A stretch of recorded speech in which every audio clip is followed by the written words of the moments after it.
Halo, selamat pagi anak-anak. Jumpa lagi dengan Bu Guru Angel ya. Nah, Bu Guru berharap anak-anak semuanya dalam keadaan yang sehat. Tetap anak-anak harus menjaga kesehatan ya, supaya anak-anak terhindar dari sakit ataupun dari virus corona. Ingat, agar selalu menggunakan masker, selalu menjaga jarak, dan juga mencuci tangan. Anak-anak, hari ini bersama Bu Guru, kita akan kembali belajar tema 1, yaitu pertumbuhan dan perkembangan makhluk hidup. Nah, di pertemuan kali ini kita belajar subtema 3, pertumbuhan hewan. Nah, anak-anak, kita akan belajar pertumbuhan ayam, pertumbuhan kucing, pertumbuhan kuda, pertumbuhan ikan, pertumbuhan kupu-kupu, pertumbuhan katak, dan pertumbuhan nyamuk. Jadi, Bu Guru berharap anak-anak bisa mendengarkan video pembelajaran Bu Guru sampai selesai. Ya, yang pertama, pertumbuhan ayam. Nah, ayam merupakan hewan yang berkembang biak dengan cara bertelur. Masih ingatkah anak-anak alat pernafasan pada ayam? Ya, ayam bernafas menggunakan paru-paru. Nah, bagaimanakah proses pertumbuhan ayam? Nah, pertumbuhan ayam itu dimulai dari telur. Nah, telur ayam ini akan dierami oleh induknya. Nah, berapa lama ayam dierami? Nah, ayam dierami oleh ibunya, oleh induknya selama 21 hari. Ketika sudah sampai 21 hari, telur ini akan menetas dan akan menjadi anak ayam.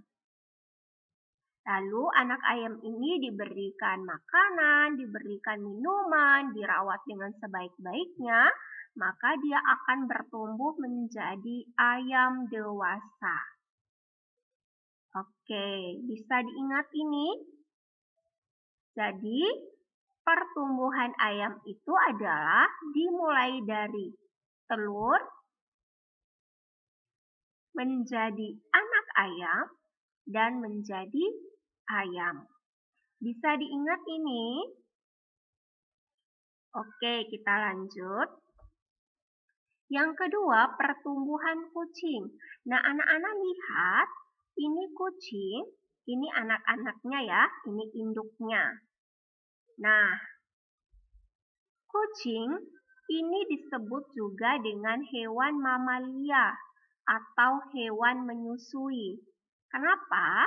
Karena kucing ini berkembang biak dengan cara melahirkan atau dengan cara beranak. Maka dia termasuk hewan menyusui atau hewan mamalia. Nah, bagaimanakah proses pertumbuhan kucing? Nah, pertumbuhan kucing itu dimulai dari anak kucing. Nah, anak kucing ini diberi makan, diberi minum, dirawat. Dia akan bertumbuh menjadi kucing muda dan akan bertumbuh lagi menjadi kucing dewasa. Oke, bisa diingat? Selanjutnya, pertumbuhan kuda.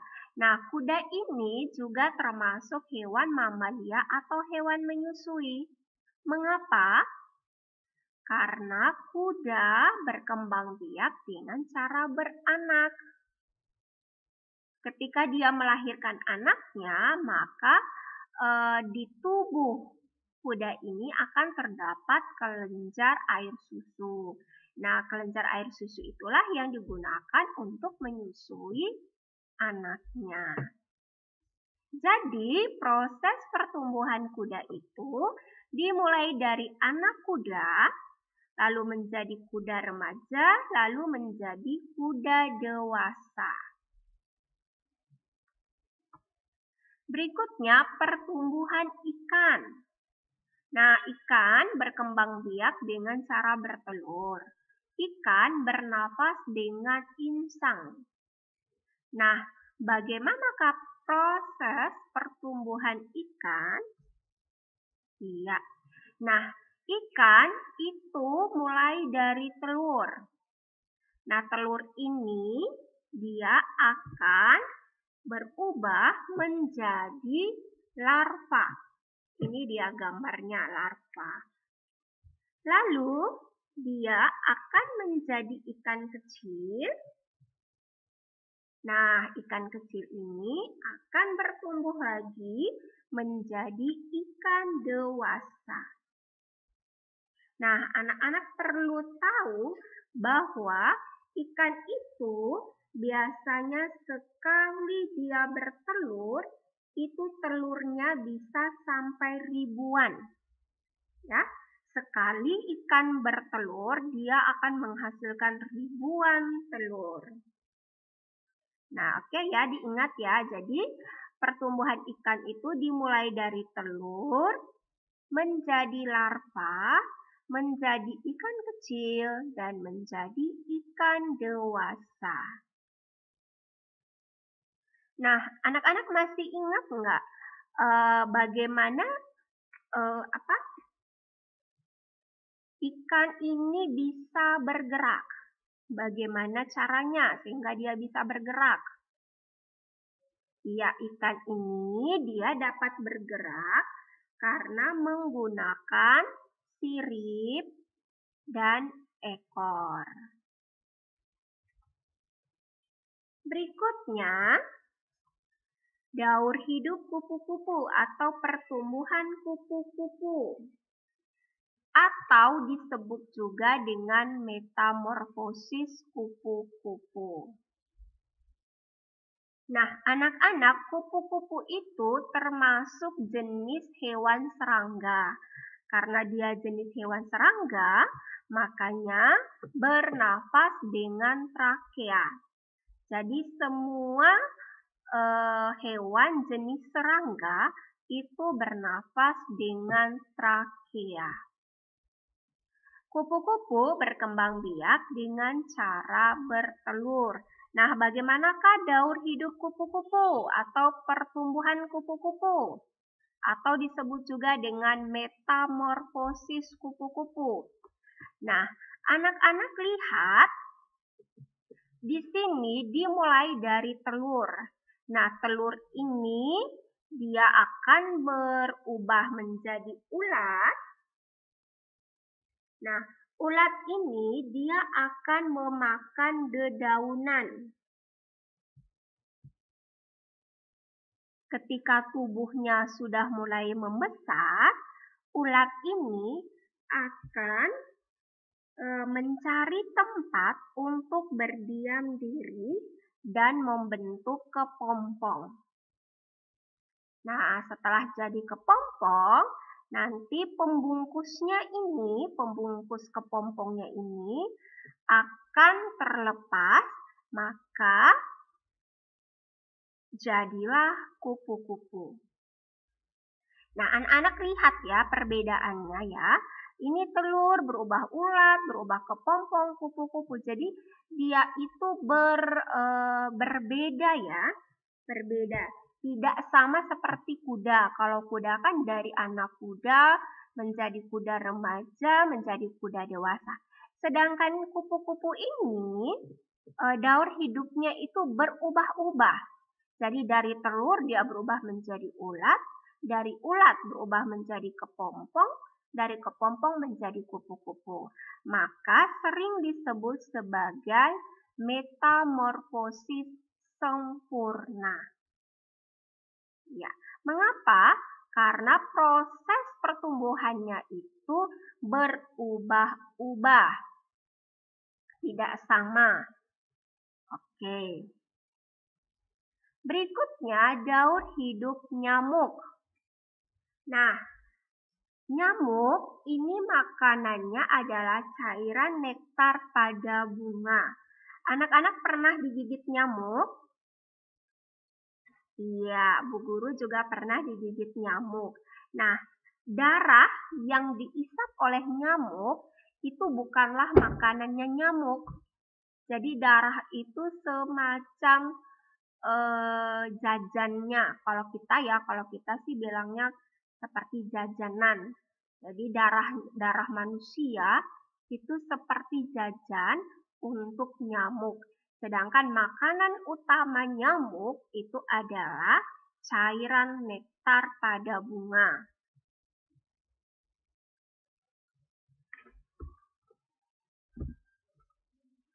Oke, ini dia daur hidup nyamuk ya atau pertumbuhan nyamuk. Nah, sama seperti kupu-kupu tadi, dia selalu berbeda ya.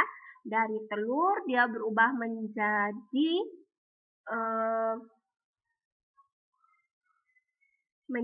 jentik, kemudian menjadi pupa, lalu menjadi nyamuk dewasa. Nah, anak-anak, biasanya telur ini berkembang biak paling cepat di media air. Jadi di air yang tergenang itu pasti akan banyak telur nyamuk yang tergenang di sana. Ya. Nah, ketika itu telur-telur ini akan menetas menjadi jentik-jentik. Nah, jentik-jentik ini berubah menjadi pupa. Nah, setelah beberapa waktu, pupa ini akan menjadi nyamuk dewasa. Nah, anak-anak nyamuk ini dapat menimbulkan penyakit yang mematikan. Penyakit apa itu? Iya, penyakit demam berdarah. Nah, penyakit demam berdarah itu dapat mengakibatkan kematian. Jadi, kita harus menjaga kebersihan. Nah, karena nyamuk ini lebih banyak bersarang di air yang tergenang, maka kita tidak boleh membiarkan air tergenang. Jadi kita harus membersihkan lingkungan. Tidak boleh juga membuang sampah-sampah yang membuang sampah di sembarangan tempat. Nah, kalau melihat air yang tergenang, itu sebaiknya dibersihkan supaya nyamuk tidak bertelur di air yang tergenang.